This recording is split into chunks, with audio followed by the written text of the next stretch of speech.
dai giovani alla legalità, raccontando la storia delle vittime di mafia, nomi che non hanno solo riempito le pagine più buie della cronaca, ma che oggi vogliono e devono essere esempi di vita, di giustizia, di lotta, tenacia e speranza.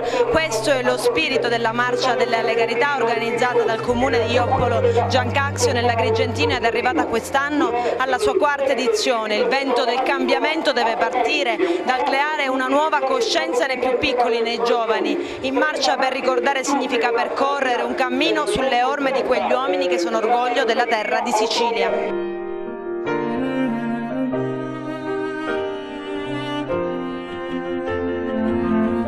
Non è solo un ricordare, ma è un guardare avanti, un guardare al futuro, un guardare verso le aspettative che tutta la nostra gioventù vuole, cioè uno Stato libero che sia la legalità sia alla base di tutto. Una manifestazione per combattere l'indifferenza, per urlare un no deciso, libero contro la mafia. Un messaggio ai giovani per raccontare cos'è la mafia e soprattutto la lotta alla mafia. Devo dire assolutamente poco a questi giovani, anzi sono loro che ci stanno dicendo molte cose.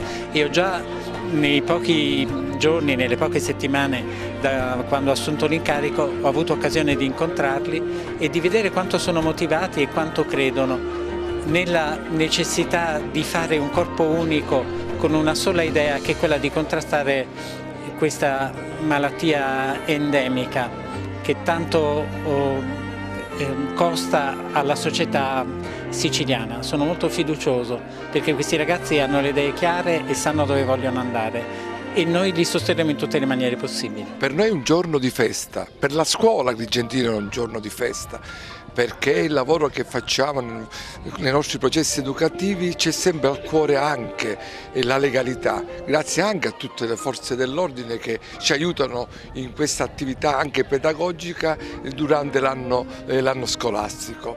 Lei viene da un posto tra Napoli e Caserta, è stato ribattezzato l'Inferno, dove i rifiuti vengono sotterrati, la gente si ammala e si ammuore, tra questi ci sono anche tanti bambini. Come raccontare la mafia ai giovani? A volte si pensa che non esista più, che sia qualcosa che non si vede, invece fa parte della quotidianità.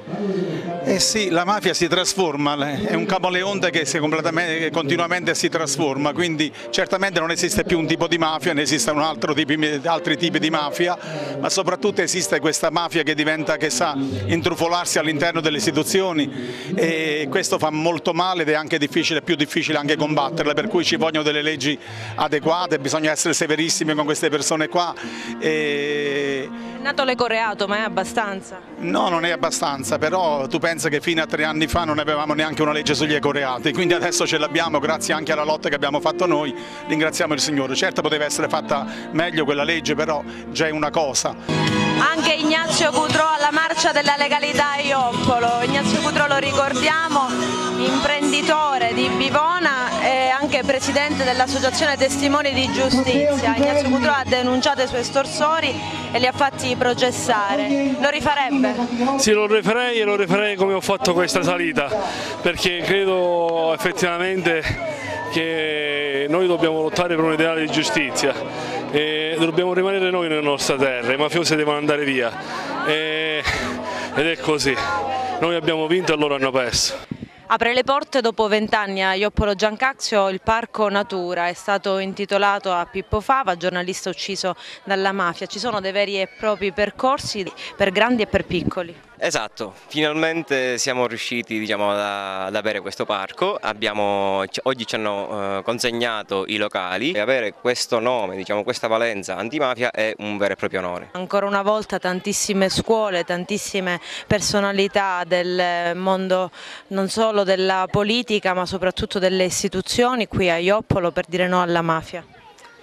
Sì, siamo giunti ormai al 4º anno di una manifestazione che tocca temi molto forti, molto importanti e partendo dalla scuola riusciamo a entrare, penso, nella coscienza più giovane della nostra società, sensibilizzandola a rispettare il tema della vita.